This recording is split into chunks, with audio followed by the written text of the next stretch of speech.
Hi everyone, I hope you guys are doing well. This video is going to be addressed to our AS students who are preparing for the A-level exam for the first time. As you know, there are key changes that have taken place in the syllabus, and I want to, in this video, first talk about the key changes which are really important because I have a very strong feeling that these key changes will be tested in our exam. We saw that in specimen paper. We also saw that in our Jan or Feb or March paper, which happens in India. So let's talk about first the topics which are important to prepare, which are the key additions to our new syllabus. And the second thing I want to talk about is I want to show you Feb March paper for 2023, which is the recent paper for us. The reason I want to talk about that paper or show you that paper is mainly because number one, I want to show you what are the key changes in our questions. Now we have multiple sections. We have one data response section, and we have one micro section and one macro. So I want to show you that. I also want to show you another important thing, and that's fundamental for anyone who is about to sit for the exam, and that is the key changes even in the question, the way they're asked. Now the question is not going to be the same as we used to see previously. They have made a fundamental change which we need to be mindful of. So let's talk about first the key changes and then talk about the paper.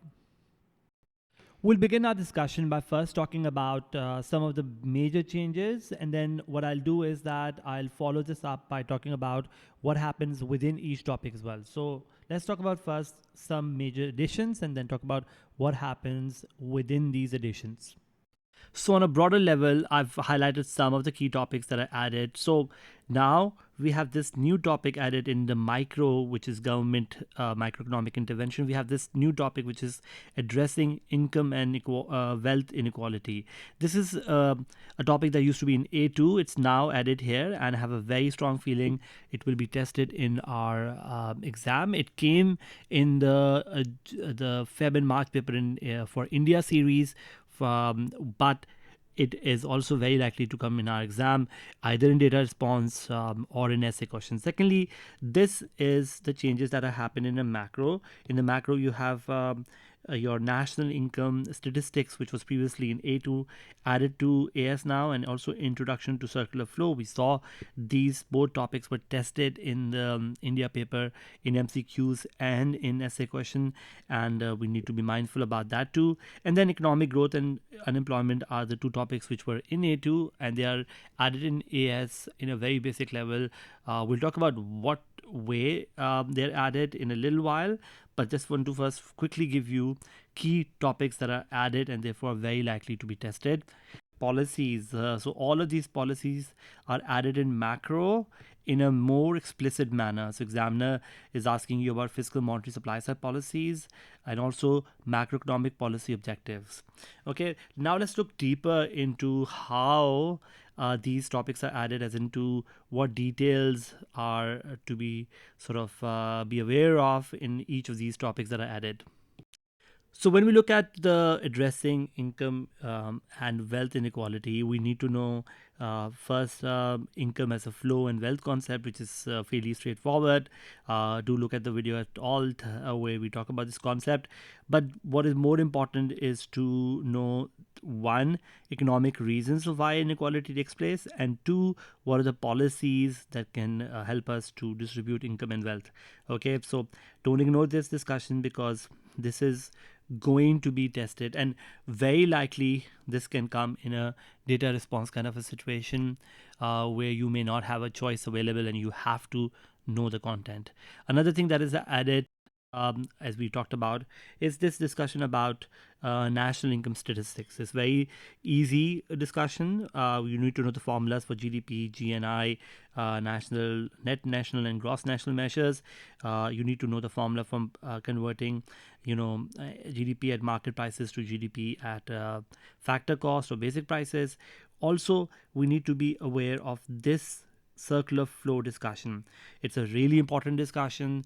Examiner has put it in now in macro. In the AS, it used to be in macro. The examiner will be very keen to test us on this one.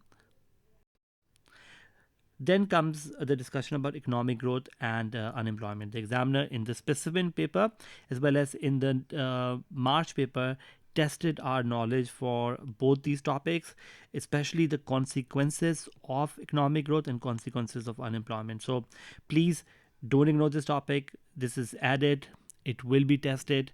And watch the videos, read the notes. We have tons of material to help you prepare at the all platform or otherwise. Then comes this big chunk, guys, and I feel that now that policy has come explicitly in the AS, the examiner will give you one question from one of these fiscal, monetary, and supply side policies. Fiscal policy is a lot more comprehensive now. You need to know about what is government budget, what are taxes, what are the different kinds of taxes. You need to know reason for taxes, you need to know reason for government spending, you need to also know the ADAS analysis of fiscal, monetary, and supply side policies. You need to look at pros and cons of these policies, and you need to also be aware of the effect of these policies on the various goals that you achieve. But what is not part of our discussion, which will come in A2, is the conflicts that happen through these policies. I also have this March 2023 paper, which will help us sort of understand how the questions have become different. So first thing first is that now you have an exam which is for 2 hours. You are looking at 3 sections, section A, B, and C. Section A is data response, which is for 20 marks. Section B is also for 20 marks, and section C is also for 20 marks. Section B will be all micro. Section C will be all macro. You have 2 questions and you need to do 1 from them. So you have 20 marks there, 20 marks for macro and 20 marks for your data response. So in all you have 60 marks for your exam. An important thing to understand here is this, that you will be given sort of 2 hours which is equal to 1 hour 20 minutes or 120 minutes. So if you look at it, every question will be basically, or every section will require you to spend roughly 40 minutes for that. So if you are disciplined and spend 40 minutes for each section, you will be able to finish your paper. So let's look at some changes also. Data response is more or less the same, except for now when you look at these questions, anytime you see 4 marks or above, remember that there will be an evaluation attached to it. An evaluation or conclusion attached to it, which means either you're discussing pros and cons, you're considering any weaknesses, any limitations, any other sort of analysis. So do need to make sure that you need to have an evaluation. Like for example, keyword here like consider means that you will be required to do some analysis and evaluation.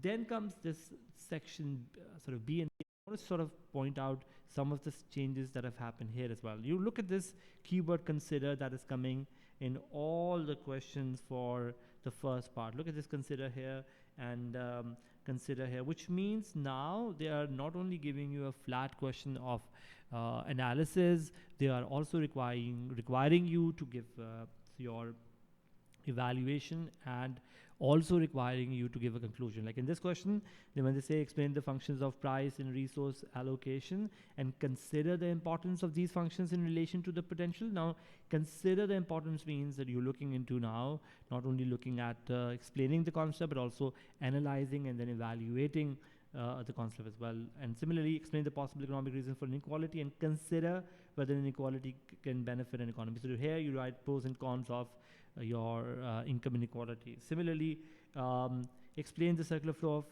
income in a closed economy and consider the extent to which circular flow. This means that how will it change and what are the factors to consider when we're looking at from a closed economy to an open economy. So the key change now that has happened in your exams is that previously it was only the part B that used to be for 12 marks which had evaluation and conclusion. Now part A also has to have conclusion evaluation. We need to consider that. We need to write meaningful evaluation and conclusion even in part A. So good luck with exam, guys, and I hope you do really well. Keep on watching videos which are being posted on all. We're doing past papers. We've done the March past paper. We've also done the past paper for specimen, which are really the latest papers that one should know.